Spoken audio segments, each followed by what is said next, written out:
Hello and welcome. I'm Jan McKay-Rosinski, Director of the DEA Museum.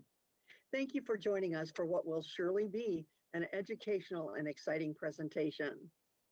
The museum, in cooperation with DEA's community outreach initiatives, provides these quarterly presentations to inform, teach, and even inspire us by using the stories of DEA's work, its history, and its people.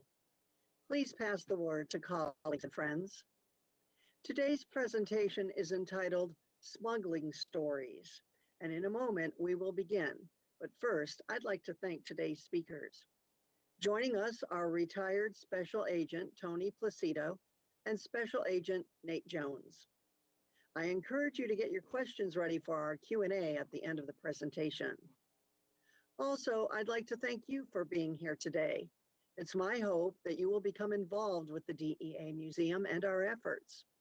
Please join us on social media so you can get the upcoming announcements on future presentations and the opening of our newly renovated DEA Museum, a one-of-a-kind museum that will open this fall. And now I'd like to introduce our Curator of Education, Josh Edmundson. Thanks for the introduction, Jan. Unfortunately, at the last minute, Special Agent Jones was called away and is unable to join us today. And so it will be Tony Placido who will be telling us a lot more of his smuggling stories, I think. So what comes to mind when we think of smuggling? I think for many of us, there's a wide range of images and activities from popular TV and movies featuring gangsters smuggling alcohol into the US during Prohibition, for example. And does anybody remember The French Connection with Gene Hackman?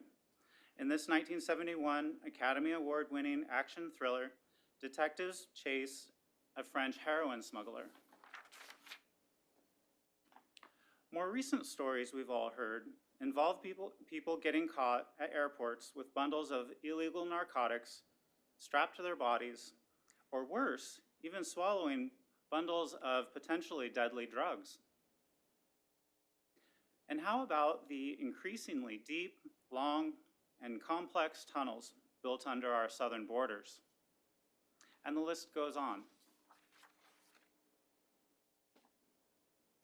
Highly sophisticated criminal organizations continue to operate from abroad, supplying most of the cocaine, methamphetamine, heroin, and fentanyl smuggled into the United States, while violent street gangs dominate the retail sale and distribution of these illicit drugs at the local level. DEA has worked hand in hand with our international, federal, state, local, and tribal law enforcement partners to disrupt and dismantle the most significant drug trafficking organizations in the United States and around the world. Together, DEA and our partners are confronting these threats head-on and have redoubled our efforts to keep Americans safe through increased focus on countering opioid trafficking and enforcement initiatives such as Project Python and Operation Crystal Shield. The results of these efforts are staggering, with more than 28,000 pounds of methamphetamine and millions of counterfeit pills containing fentanyl seized, over 2,600 targets arrested, and hundreds of firearms taken off the streets.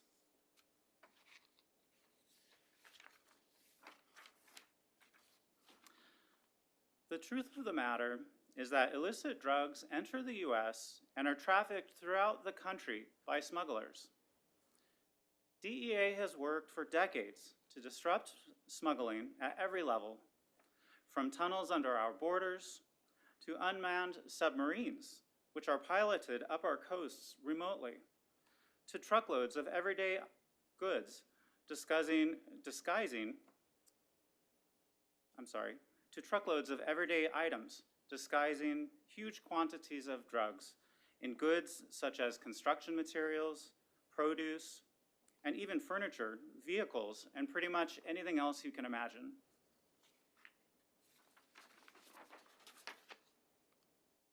Today's speaker, Tony Placido, had decades of experience disrupting smuggling around the world during his career at DEA. And he's going to share many, I think, of his stories with us today. Tony is going to begin by talking about the demand in the United States and Western Europe that drives the illicit drug trade and the evolution of drug trafficking organizations and their smuggling methods over the past 40 years. Tony? Well, thank you, Josh. Thank you for the kind introduction. To those of you in the auditorium and online, thank you for bearing with us as we work through some technical difficulties. It's a distinct honor and my privilege to participate in today's event. My career with DEA dates back to 1980, and it's nice to know that this old Jurassic narc with 40 years on the job is still deemed relevant to talk about the topic. A little more about my background, just to give some context to the comments that I'm about to make. Just for purposes of understanding my background, I have served in the Washington, D.C., Detroit, Michigan, Miami, Florida, and New York field divisions domestically, and in Lima, Peru, La Paz, Bolivia, and Mexico City internationally. I also finished out my career as the global director of intelligence for DEA. So that's really enough about me, but just so that you have some background of where I'm coming from. Now, many of you have doubtless dialed in to hear stories that are made for TV and elaborate on smuggling ventures, and we hope we won't disappoint you.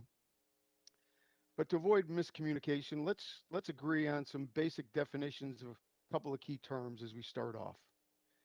So smuggling, as in the topic Smuggling Stories, smuggling is defined as the movement or transportation of contraband, most often across national borders, but it can also be into restricted areas. Think, for example, of guns or cell phones being smuggled into a prison. The contraband, particularly drug contraband, travels from a point of origin, and this would include the location where the drugs are cultivated, manufactured, often through various staging or transit areas to the destination where it's sold for profit. Smuggled goods are more valuable at the destination than at the point of origin. And just to give you an example, a kilo of cocaine in Colombia might be worth, say, $3,000 to $5,000 wholesale, but that same kilo of cocaine, when smuggled into New York, where I was the special agent in charge, could be worth as much as $17,000 to $20,000 in New York. Now, drug smuggling has always been, and I dare say always will be, an economically motivated enterprise. With the criminal jeopardy and considerable costs of avoiding detection, no one would knowingly transport drugs if it wasn't extremely profitable. So it should come as no surprise that the command and control for these transnational drug organizations typically reside in areas where they tend to operate with a sense of impunity. This is often in conflict zones. These organizations need to move and smuggle the product from areas where they're produced into areas where consumers can pay for them. This is often in the United States and Western Europe, which coincidentally have far more robust law enforcement in many cases and expose the smugglers to greater risk. In fact, building on that point, during the late 1980s and into the mid 1990s, there was actually far more supply of illicit drugs than there was transportation services to move it into the United States. This was an era when there were mass extraditions of narcotics traffickers from Colombia, and many of the major drug trafficking organizations were consciously distancing themselves from what they perceived to be was direct exposure to U.S. prosecution. They were outsourcing transportation and smuggling. It's important to understand that the profit motive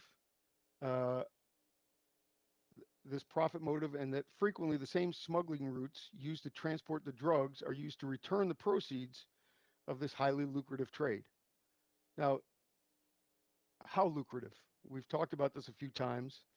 Uh, when I left government in 2010, the United Nations Office on Drugs and Crime estimated the total to be somewhere in the vicinity of 400 billion. Today, I can't give you a precise figure, but it is certainly north of $500 billion a year generated from the illicit drugs trade. So when you think about this, this is not corner boys or somebody selling small quantities of drugs. Think more in terms of a transnational business that would rival General Motors or the biggest businesses in the world, Amazon, to use an example. Let's try and put the number in perspective, though. Collectively, when we start talking about the drug trafficking organizations controlling $500 billion, what that really means is that in aggregate, these drug trafficking organizations control more financial resources than all but just a small handful of developed nations across the globe. Um, the market for illicit drugs is enormous, and the market is formed by a seemingly insatiable demand to self-medicate with dangerous substances, and the possession and sale of these substances are serious felonies that expose violators to lengthy terms of incarceration. Now, an old friend of mine, another Jurassic narc, coined the phrase that in response to criticism that we've lost the drug war, which I think is one of the worst terms ever used, that the first controlled substance violation happened in the Garden of Eden, and we've been at it ever since, right? So as a law enforcement organization, DEA doesn't draw the lines. It doesn't determine which substances are not illegal. We enforce the laws of the United States as approved by our legislature, our national legislature, and signed into law. And that the goal stakes have moved on that a little over the years, but like any other crime, drug smuggling involves a sort of a constant repetition of action, reaction, and counteraction. And it's as unrealistic to suggest that we're going to win the drug war and end all drug smuggling as it is to say that we're going to eliminate other forms of crime such as murder, rape, and robbery. So if we're going to talk about drug-related smuggling in terms of a movie reference that many of you may know, the movie Planes, Trains, and Automobiles, we would instead feature clandestine airfields, go-fast boats, submarines, and tunnels. And instead of the affable John Candy as our lead character, it's likely that we would cast somebody like the vicious criminal Pablo Escobar, who in addition to peddling poison for profit, murdered countless human beings.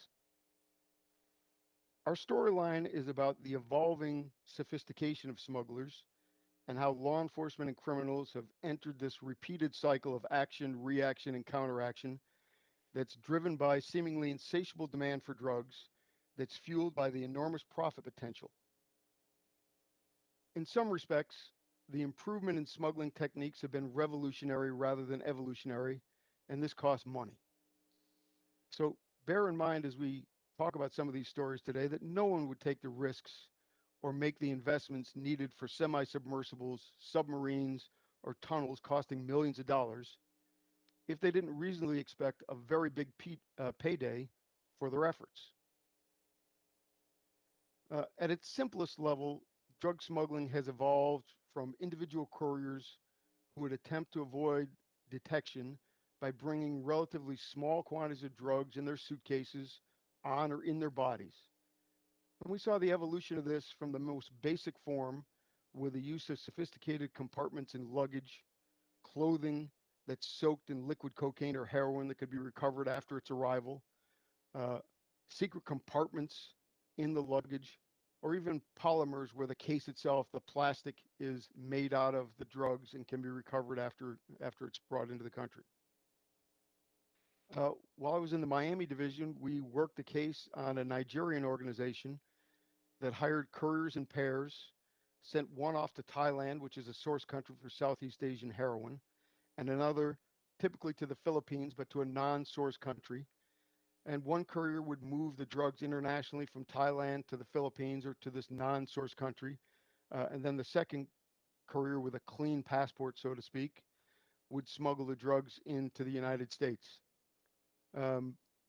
This was deemed to be sophisticated. In the organization, we were able to tie over 50 kilos of heroin to this organization. But when you view this against the backdrop of a $500 billion industry, this kind of smuggling can't begin to keep pace with the demand.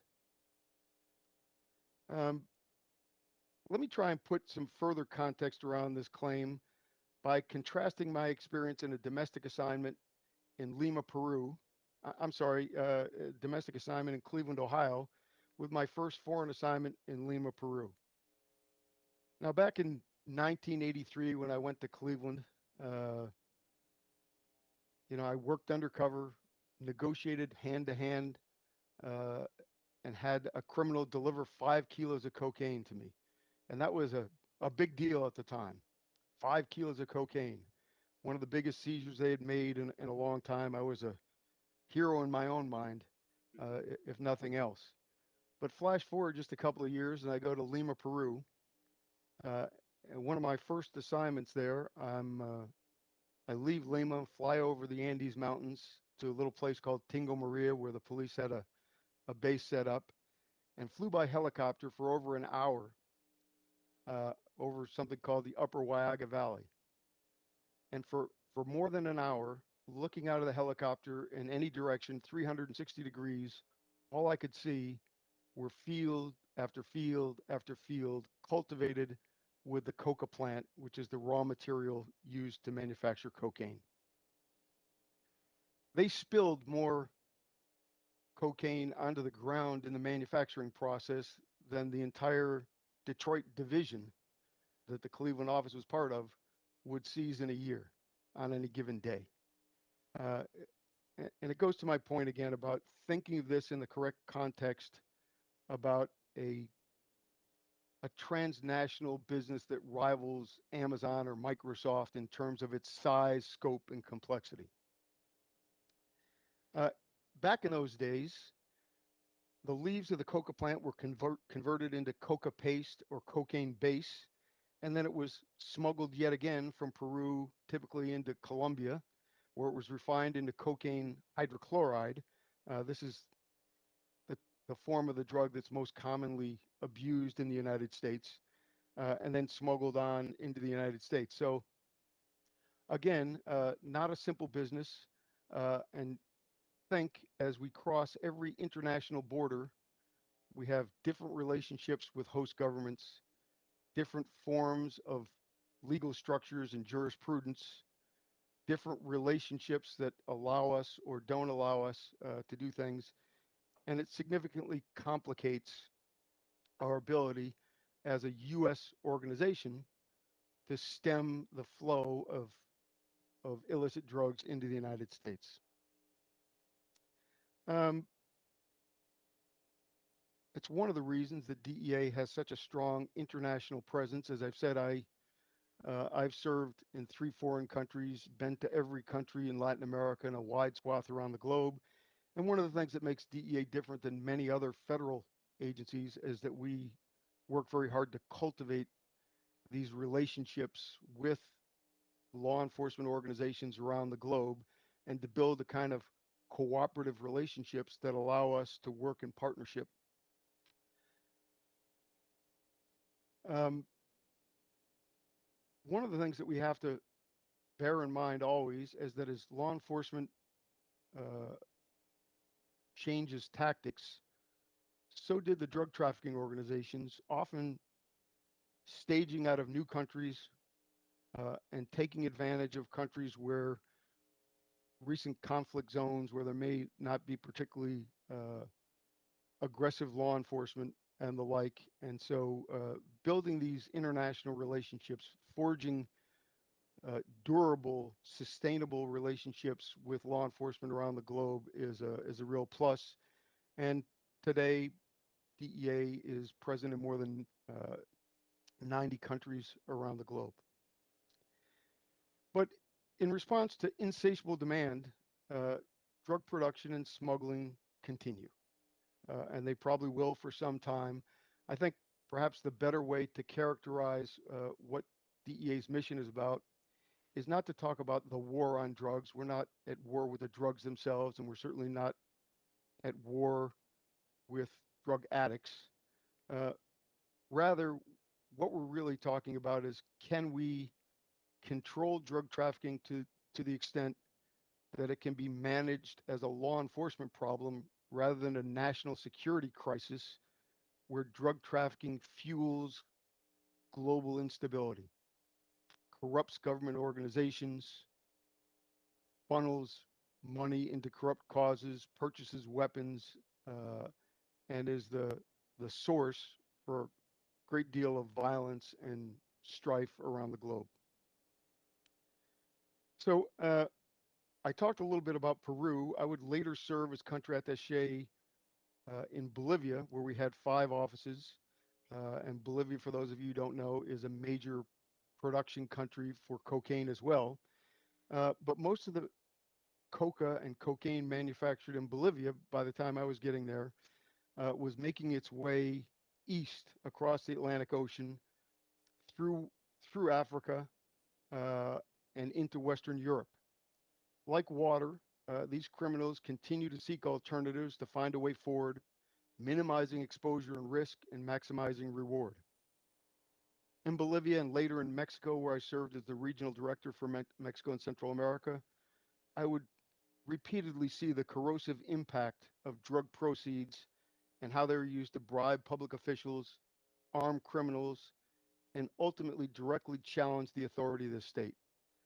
Let me just provide a couple of examples there because I think it bears it out.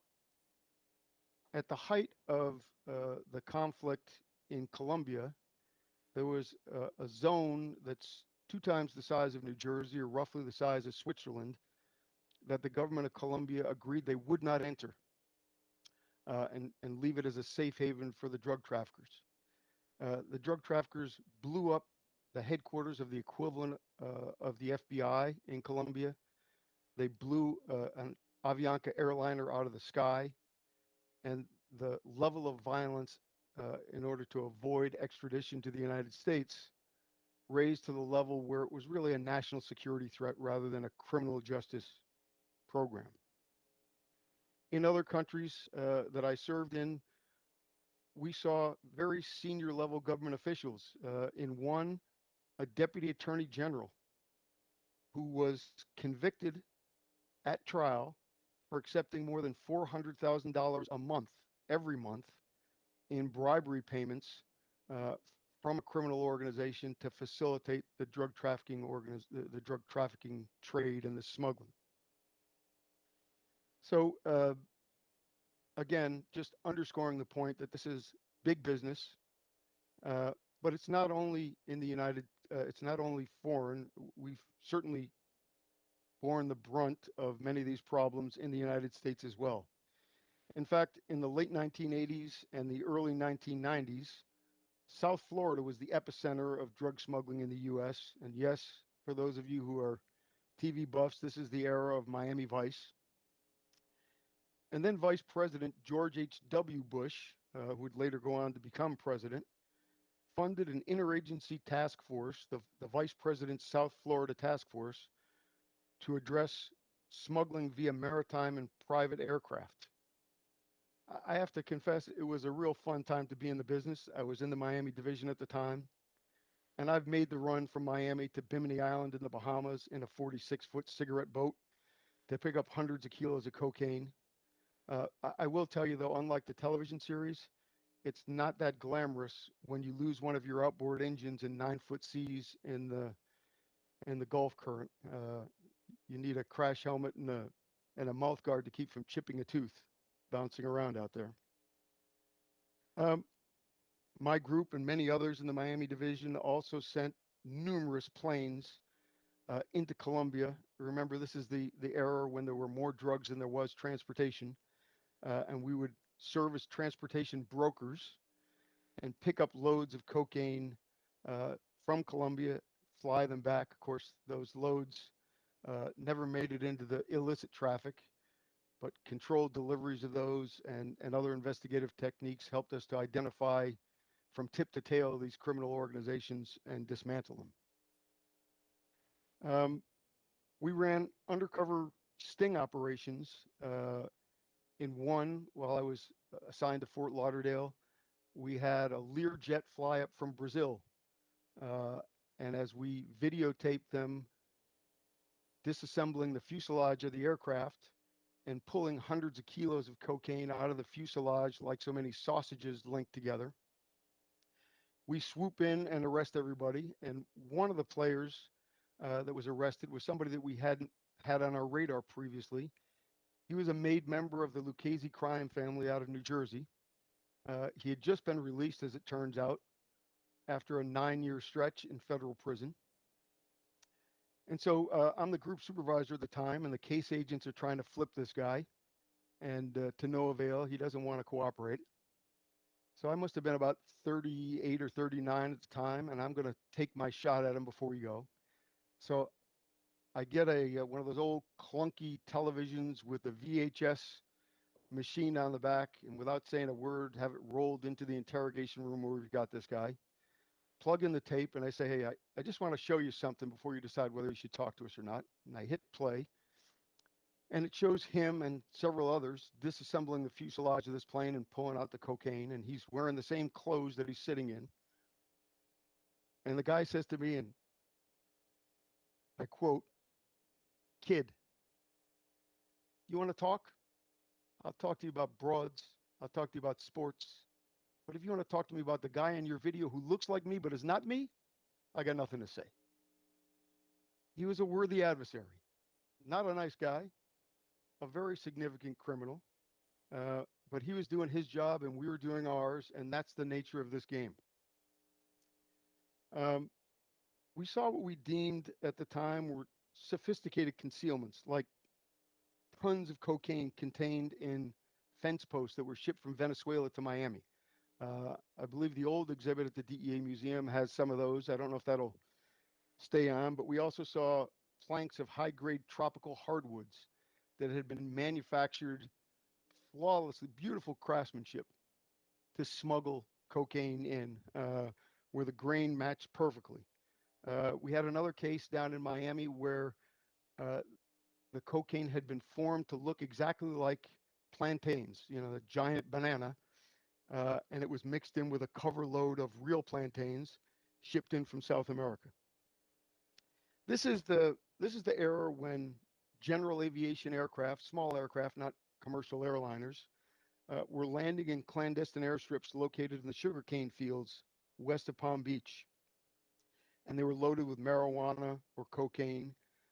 It was a time when long-line fishing vessels were catching square grouper instead of swordfish, and square grouper was the term that we used for bales of marijuana or cocaine that were airdropped into the ocean by smuggling planes and recovered by these fishing boats and then brought in and smuggled into port. This is also the era when Carlos later purchased an island in the Bahamas. He bought the entire island to be used as a staging area for smuggling drugs into South Florida. It was also an extremely dangerous time to be in the business, and the movie Scarface, if any of you have seen that, wasn't a gross exaggeration. In fact, as a very junior employee of DEA back in 1991, before I even went off to agent school, I was an intelligence analyst, and I was assigned to support something called CENTAC 26, which targeted violent crime after Cuba sent some of the nation's most violent criminals to the U.S. via the Mariel boat lift. I was working with a Metro-Dade homicide detective and his team who were attempting to solve more than 100 drug-related homicides. And as the lead homicide detective in that case, Mario Diaz, described it, instead of the typical murder investigation, which is a whodunit. These were who is it's, because the people had no identification. They had been smuggled as the people themselves had been smuggled into the United States. Uh, and the only way that we could actually identify these people and begin to solve these unsolved murders was through the drug investigations. Most of these were involving drug drug ripoff gangs where one group of armed criminals was trying to rob from another. Uh, and this is the age of the war wagon and the famous shootout at the Dadeland Mall and the like. So it's an enormously violent business that has tragically claimed the lives of far too many innocent people along the way. But along with the vice president's South Florida task force, another organization to specifically to stem smuggling was born. And this one is called Joint Interagency Task Force South, or JIATF South. And this was designed to bring together law enforcement and our law enforcement intelligence with the military and intelligence community to better target these smugglers. Uh, our success grew as military radar, surveillance aircraft, Coast Guard cutters, Navy vessels were put into service. Aerostatic balloons would look down radar, and eventually something called over-the-horizon radar, or rather, was put into place. But our success was temporary. Uh, we did, in fact, manage to slow the drug trade down into South Florida. The Caribbean became much less important strategically for the smuggling of drugs into the U.S. But what we saw was a major shift from Florida to the southwest border. And the story of this, as I alluded to previously, is the story of action, reaction, and counteraction.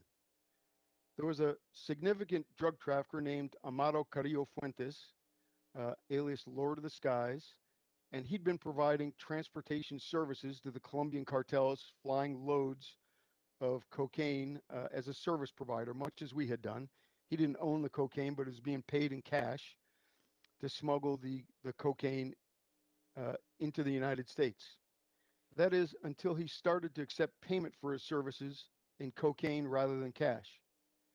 And this was a seminal event, and Carrillo Fuentes, eventually other drug trafficking organizations realized that they could significantly increase their profits by not only providing smuggling services, but also engaging in wholesale and retail distribution and sales.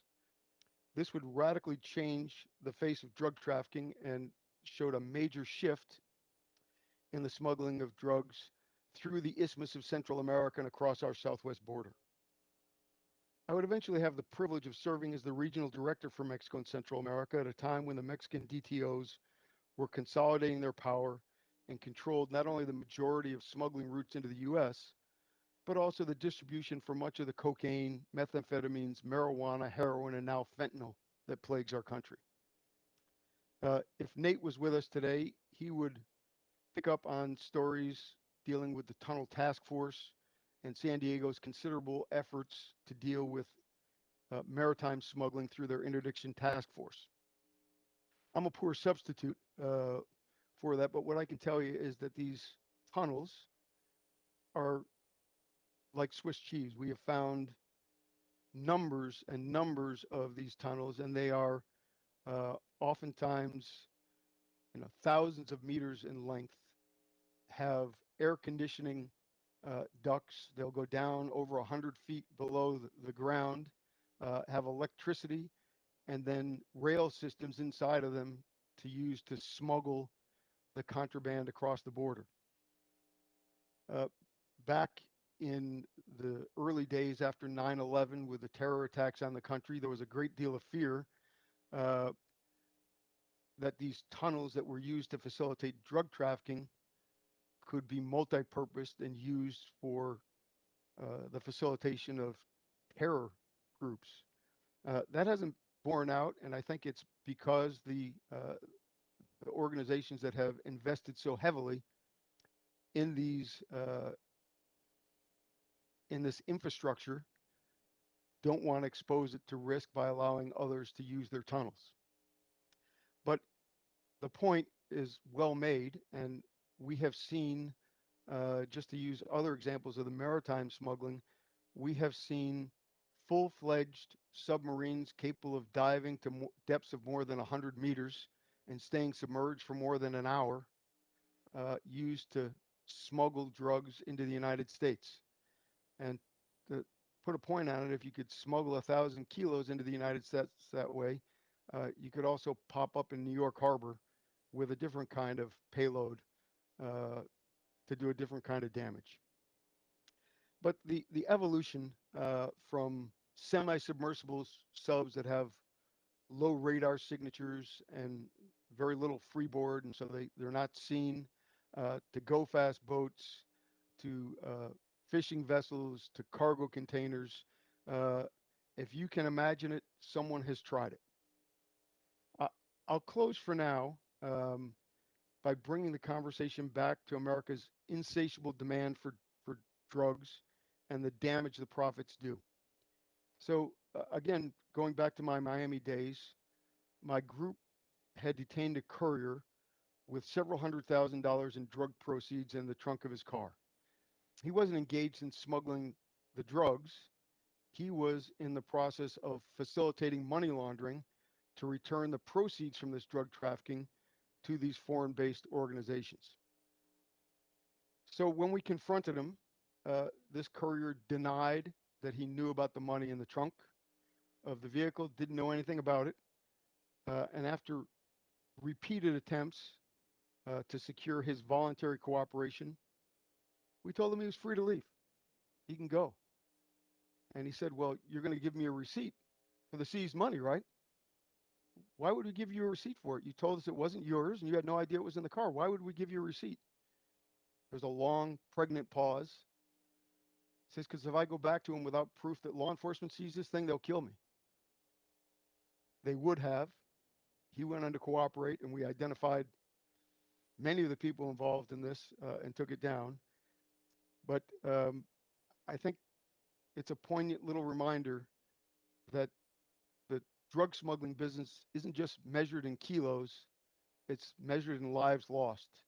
It's measured in billions of dollars that go into destructive things, not only undermining the health and well-being of our societies, but undermining the integrity of government institutions around the globe. So with that, Josh, let me turn it back over to you. Wow, Tony, I don't know how to follow all that. That was fascinating and informative, and I can only imagine some of the scenes that you have encountered over your long career. With that foundation to your story, let's dive a bit deeper. What would you say were some of the most memorable smuggling cases you saw in your career? Well, that's an easy one for me. Again, I'll revert to a Miami Field Division case involving two partners in crime, if you will, Willie Falcone and Sal Magluta. And I would tell you that without hyperbole or embellishment, this is what many people think of when they think of a dramatic motion picture, a real blockbuster. It's the story of two Cuban American kids who dropped out of high school and became smugglers for the Cali cartel. They started out smuggling in go fast boats, the 46-foot cigarette boat that I talked about, that could outrun law enforcement. And as their smuggling success grew, they also became successful in racing offshore power boats. They bought a company that manufactured these boats with the drug proceeds. And if the subject matter of this case wasn't sexy enough already, I'll tell you that the actual work wasn't. The case took years to develop, and we gathered so much physical evidence in this case that the Fort Lauderdale District Office had one evidence room for this case and one evidence room for all other cases in the district office, which consisted of 3 enforcement groups and a diversion group. It started off as a historical conspiracy case where we're using informants and other information to corroborate seizures that we already knew about and painstakingly recreate scores of smuggling ventures using informant testimony and corroborating evidence, including evidence of unexplained wealth. We linked this crew to the seizure of more than 7,000 kilos of cocaine and $10 million in cash in Sylmar, California, and then seized another 3,000 kilos of cocaine in Coconut Creek, Florida. As the case neared culmination, 7 of our witnesses were shot or murdered. In one instance, a cooperating defendant was taking his son to school and was pulled over to fix a flat tire. Turns out that his assailants, in trying to silence him, had let the air out of his tire. And while Lazaro pulled his car to the side of the road to change his flat with his son watching, he was gunned down gangland style with machine guns. Another cooperating defendant was blown up in his car in a Miami parking garage. And several others were shot and wounded, including, as the case progressed, the wife of Willie Falcone. And everybody was worried about who was going to cooperate, go to the authorities, and sink the rest of the crew. We ultimately arrested Falcone and Magluta at their posh homes, and if any of you are familiar with South Florida, they were renting homes on Star Island and LaGorge Island. These are, the kind of places that are featured in lifestyles of the rich and famous. And just to give you some perspective here, when we went in and conducted the search warrants after the arrests, on the nightstand in the master bedroom was an ingot of pure gold just sort of strewn there, used as a paperweight for papers. Willie's wife had, I don't know if you have this, but my wife's got a little travel bag where she takes some of her jewelry when she travels. It was a little bag like that, maybe the size of a small handbag. It was almost $1 million worth of jewelry in her travel case to go out there. So they were, ultimately we seized entire buildings of condominiums, boat factories, race boats, a slew of fancy cars. We even seized the casino, the Bell Gardens Bicycle Club and Card Casino, and made $500,000 a month while we ran it during the litigation to forfeit the place. So I can say I was actually in the casino business for a short amount of time. Wow. But the story goes on. These defendants were initially acquitted of most charges at trial, convicted on some, but acquitted on others. And as it turns out, we went on to prove that they had corrupted the jury, and they had paid off 2 of the jurors in this case to secure their acquittal on certain charges. And of course, with that conviction, the charges are reinstated, and they sit in prison to this very day. In the end, Falcone and Magluta, like most in their profession, did not enjoy a happy retirement. They'll likely die in prison, and in that way, they're lucky. So many of these smugglers die violent deaths. Those who don't spend their lives looking over their shoulders, trying to avoid death or prison. Back to you. Again, I'm not sure how to follow all that up. The next thing that comes to my mind is, or the next question would be, what would you say is the most unusual or bizarre way that you encountered a smuggling activity? I mean, you mentioned, you hit on a couple of things like clothing soaked in liquid cocaine. We have in our collection some fish that were stuffed with cocaine. There's so many different ways that they do it. Does anything come to mind as being particularly like, oh my gosh, I can't believe this? Yeah, so in the very early days of the internet, in the early 1990s, mid 1990s, DEA actually blew up the internet with a story where a group of smugglers from Colombia was shipping puppies, cute little puppies from Colombia to Not the the US, puppies. but they had surgically altered the dogs and placed cocaine in these innocent little animals and then imported them for sale. Again, as I've said, if you can imagine it, somebody has tried it. Yeah, you know, that's funny that you bring that up because as I was putting this lecture together, I was looking at images to use and different objects to use. We're going to see a short artifact talk later with some of the interesting artifacts in our collection.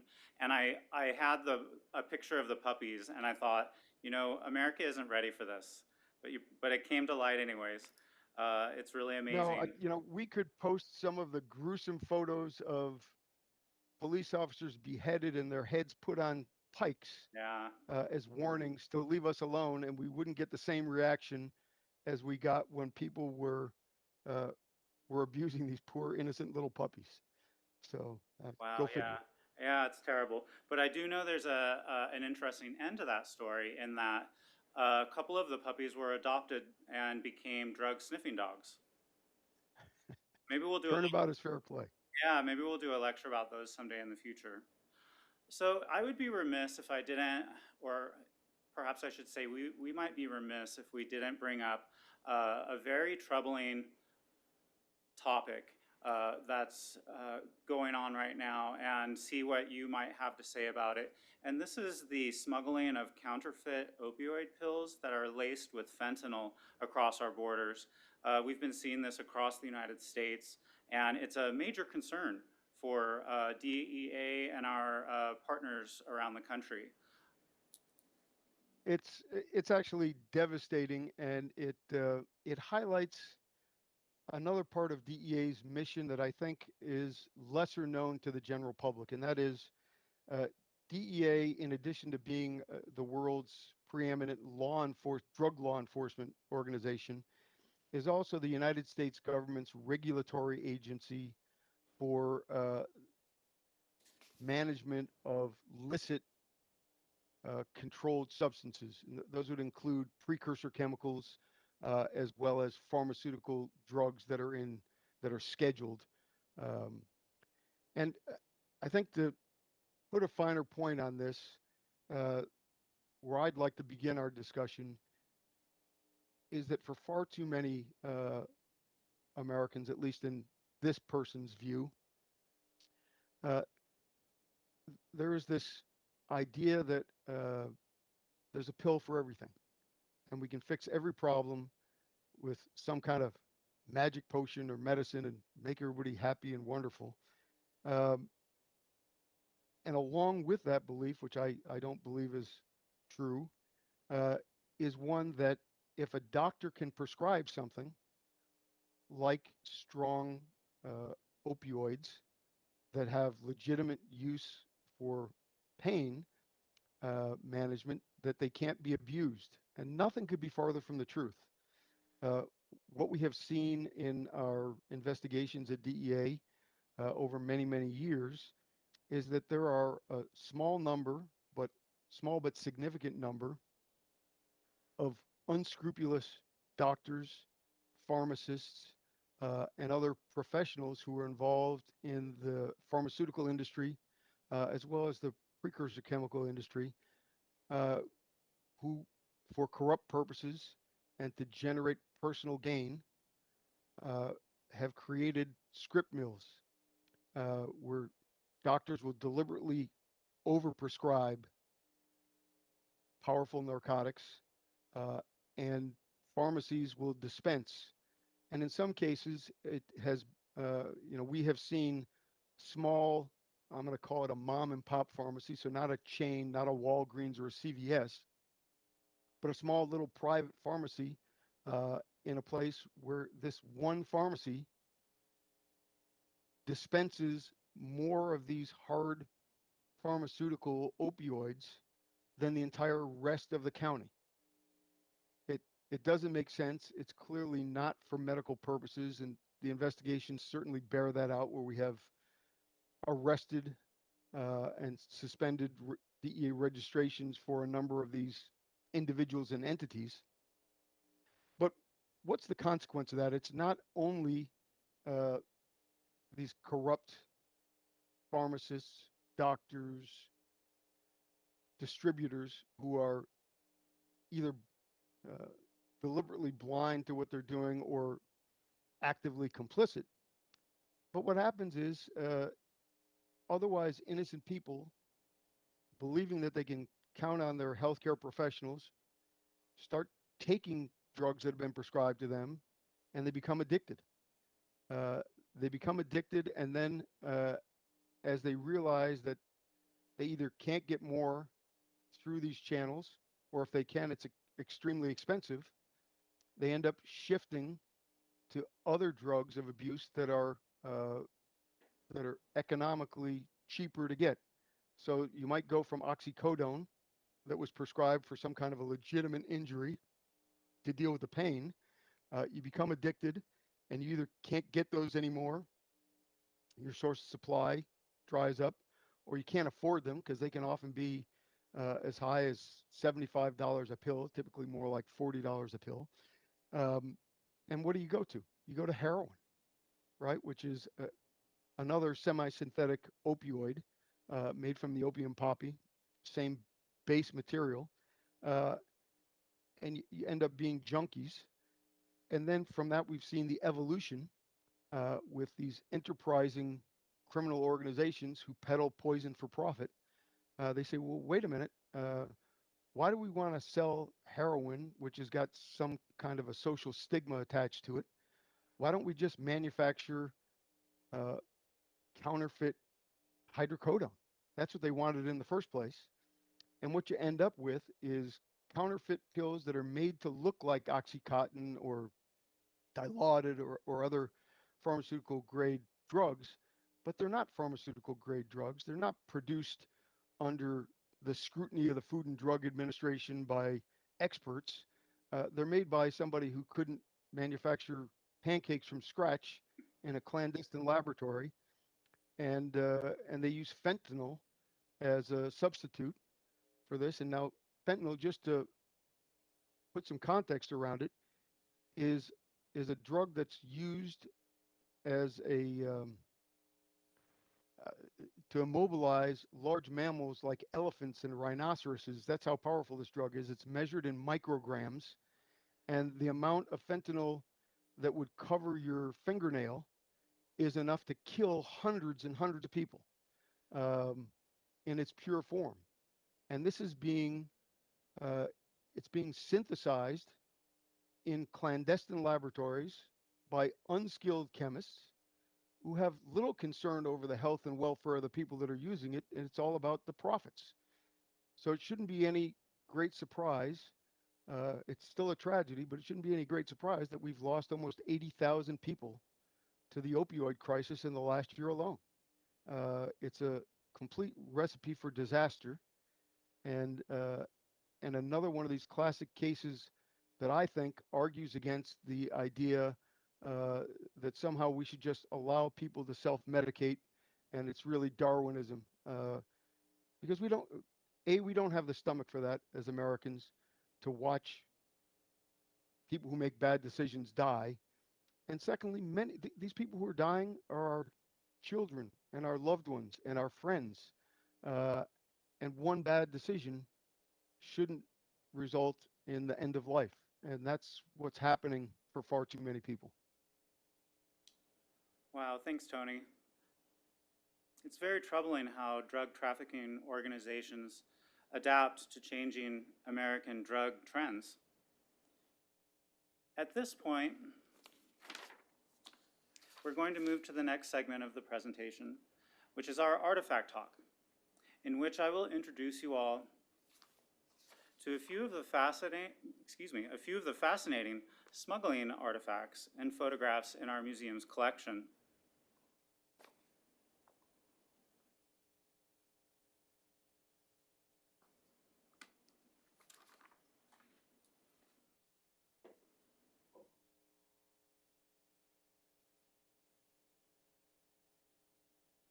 This surfboard is an example of a fairly commonplace object that was used to try to smuggle drugs into the United States. As you can see, the surfboard was hollowed out here in the center. Bundles of drugs were hidden inside, and a smuggler to transport it over the border and into the United States. Many of the objects in our collection are actually examples of evidence that have been seized and used in a court case against drug traffickers. You can see an evidence sticker right here. After the case is adjudicated, items of special interest are often transferred to us for the historical record. Unfortunately, we don't have much more information on the story behind the surfboard. However, the fact that it is in our collection shows that the smuggling attempt was unsuccessful.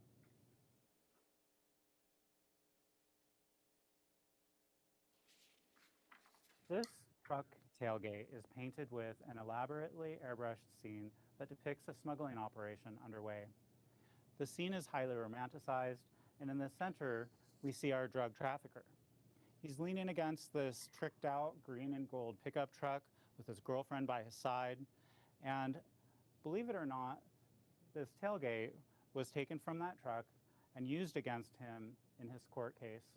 His girlfriend is very scantily clad and is obviously having a great time hanging out at this potentially extremely dangerous smuggling operation. The tailgate was transferred to the museum after it was used as evidence against our drug trafficker.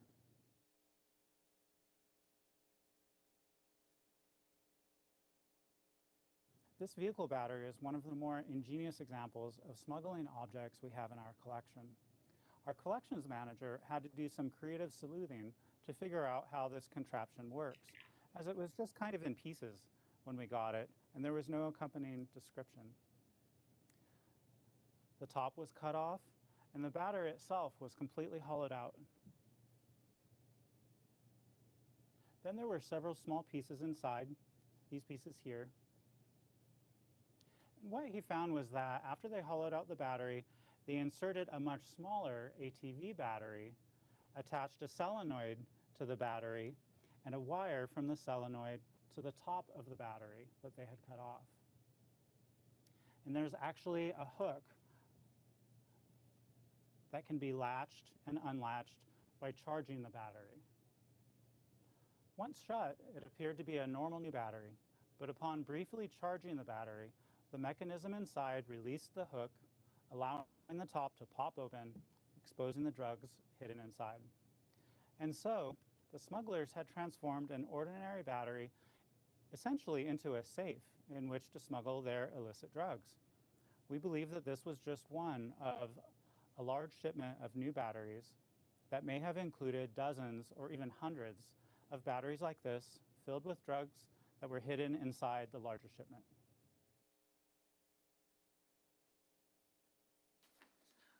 All right. Okay, everyone. Now we will have our Q&A session. We have about 15 minutes left of this presentation, and we invite you, if you are watching on our DEA Museum website, to email your questions to deamuseum@dea.usdoj.gov. And if you're watching us on Facebook Live, you can type your questions into the chat bar. So please feel free to ask questions to Tony or myself, and we'll see how many we can get through in the remaining time of this episode.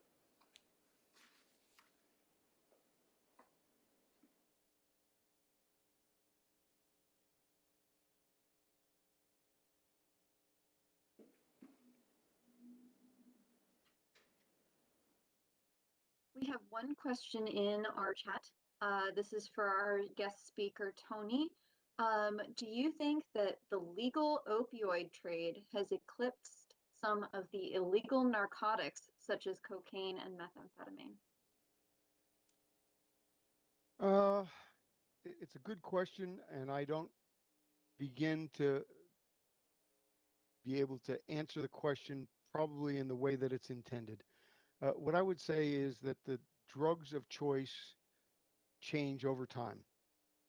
And certainly we have seen the emergence of methamphetamine as an example from the early days when it was controlled by outlaw motorcycle gangs in Philadelphia into something far more nefarious than that over time and done a lot of damage. We've seen powdered cocaine mass marketed in terms of crack, where it could be sold for $10 a hit, that created its form of problem. Heroin is a perennial problem because of the physical addiction that goes with it.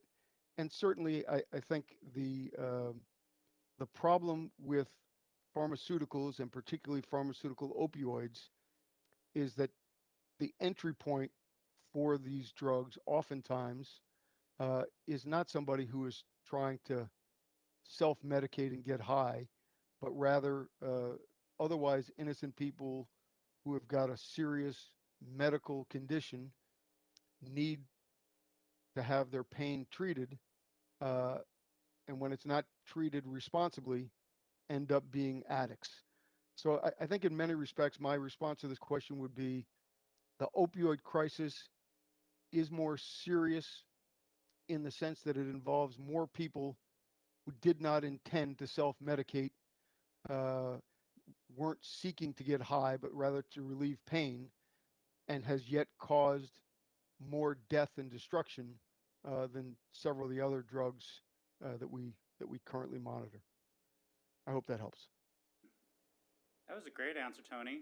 Anything else, Liz? Yes, we have a couple of questions regarding how these things have been impacted during the COVID epidemic. The first is asking whether there's been a rise in drug smuggling due to the limited number of people traveling. I'm afraid that I'm out of the business too long to be able to give an accurate answer to that.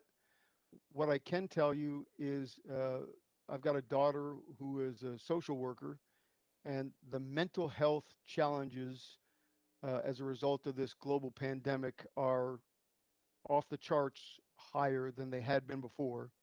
And without knowing the answer, I would say uh, certainly based on the anecdotal evidence that I have heard through my contacts, alcohol abuse, domestic violence, mental health issues are up, and I presume that drug abuse is up for as a result of people being locked down for extended periods of time as well. Uh, as it was described to me, uh, the pandemic in many ways didn't test your character, it revealed your character, and it made bad situations worse. And so I think in that regard, uh, without putting judgment on it, I think my intuition says yes, there's probably far more drug abuse as a result of the pandemic, uh, but I'm not in a position to say that empirically at this point. Thank you, Tony. Great. We have another question coming in about what happens after drugs are seized during a smuggling case. Who takes possession and who disposes of the drugs? So I guess I'll take this one as well. And what I can tell you is it is a closely guarded secret as to where these drugs are stored and when and how they're destroyed. But they are all destroyed, and they're all maintained under a very strict chain of custody uh, that has strict audit trails. Now, typically when we seize a large seizure, multi-tons of drugs, the protocol is to take a representative sample, and that sample is typically large enough that even without the rest of the drugs would justify the maximum sentence permissible under law. And they would be sent to be analyzed and stored pending the trial, and the rest would immediately be sent to be destroyed, and they're typically incinerated. Um, and then the drugs need to be preserved until all appeals are exhausted, and when they are, part of the process to close an investigation is to demonstrate that the paperwork has been submitted for the destruction of not just the drug evidence, but the proper handling of all evidence collected in an investigation. In some cases, if it's not contraband, evidence may be returned to its rightful owners. In the case of contraband, it's always destroyed, except for small stockpiles that are used for forensic studies under authorization of the court, and some that's used to facilitate reverse roll undercover operations and that sort of thing. That's really interesting. Awesome. We have a career-related question for you, Tony. How did you become a DEA agent, and what was your path to coming to DEA? So it's a great question, and I'm going to put in a plug for my alma mater. My undergraduate degree is from Northeastern University in Boston, Massachusetts. And Northeastern is one of the founders of what they call cooperative education.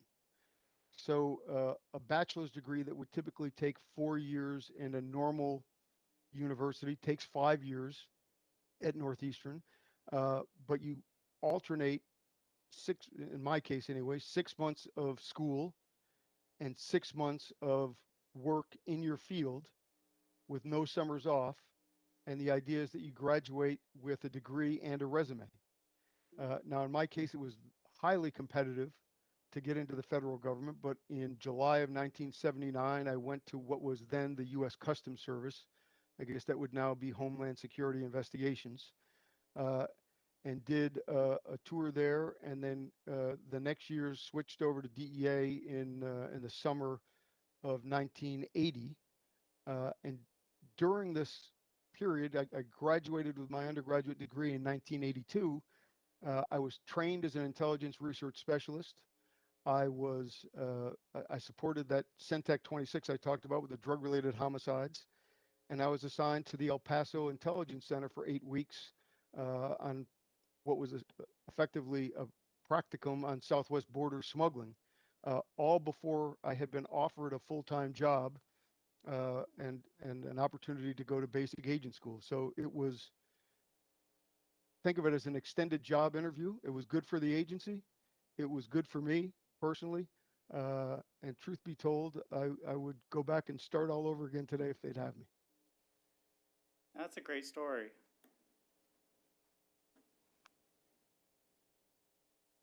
All right, at this time, we have one more question, and it's a unique one.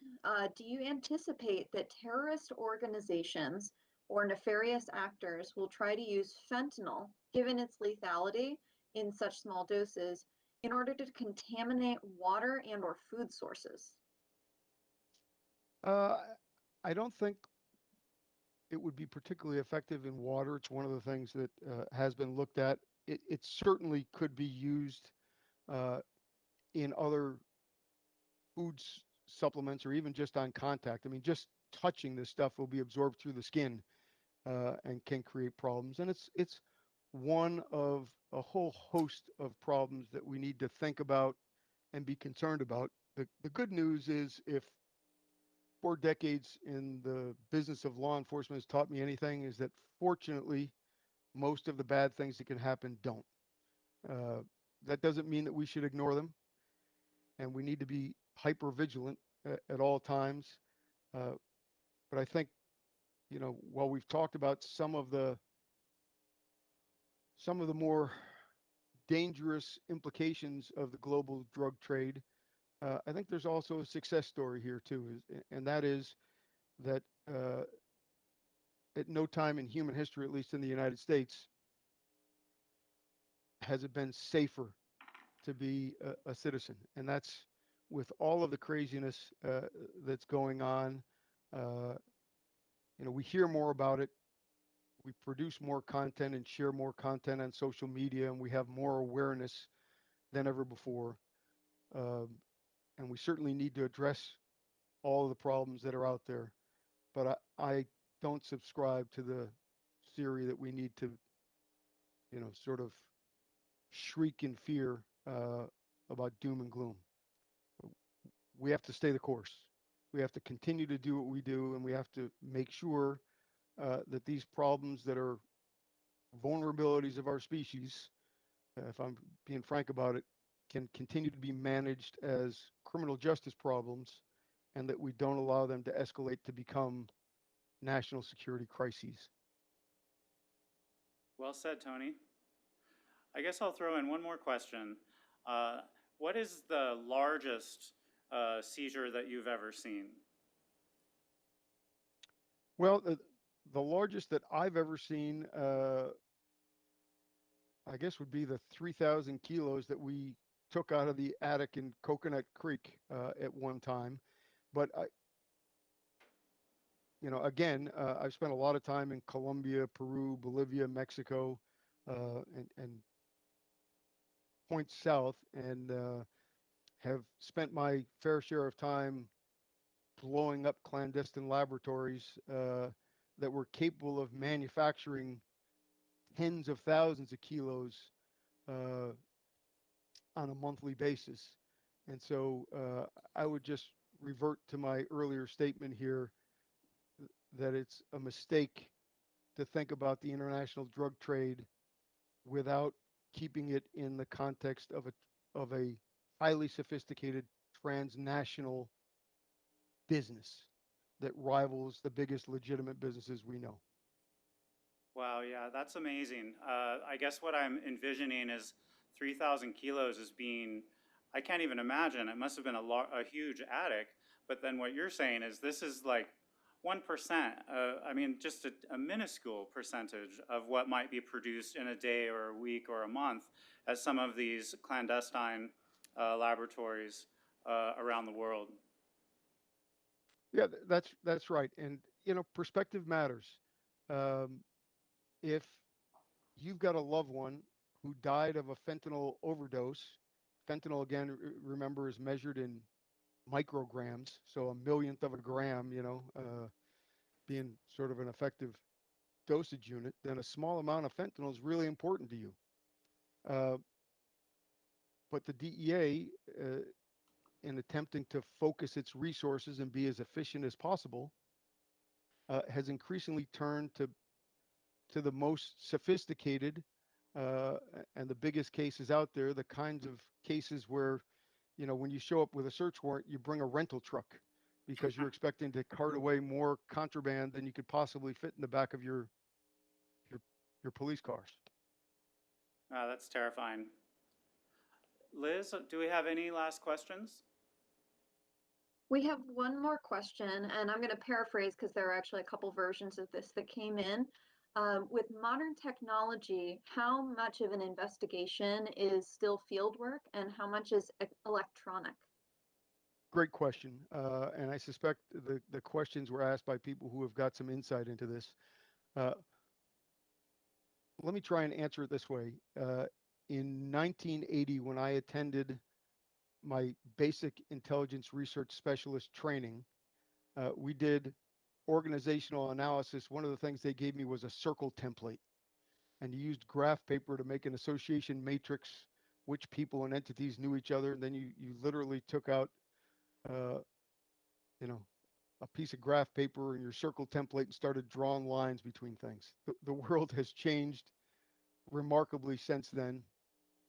And the way I would answer that is uh, technology not only aids the criminals, it has immensely changed the nature of law enforcement in general, and certainly drug law enforcement.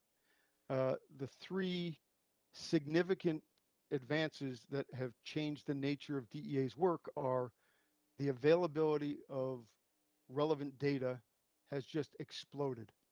Um, what's available out there, the computational power to sift through that information and show relevant connections between persons, places, things that may be relevant allows us to do in minutes what would have taken months previously.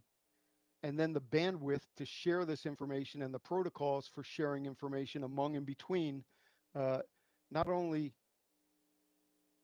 one agency, but several aligned law enforcement agencies allow us to fight this problem as a team.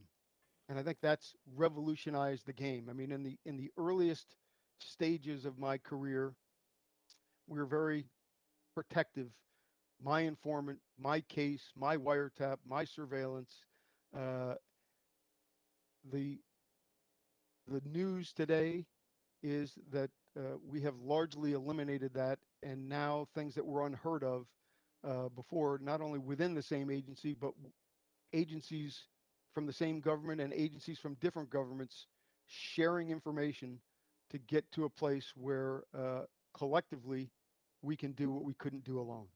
And technology has definitely assisted in that process. And let me park it there.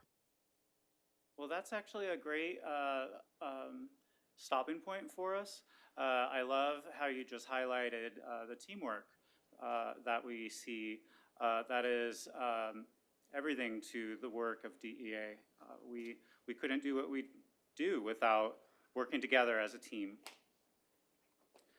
So Tony, we can't thank you enough for joining us and for volunteering your time with us today, taking time out of your retirement with your family.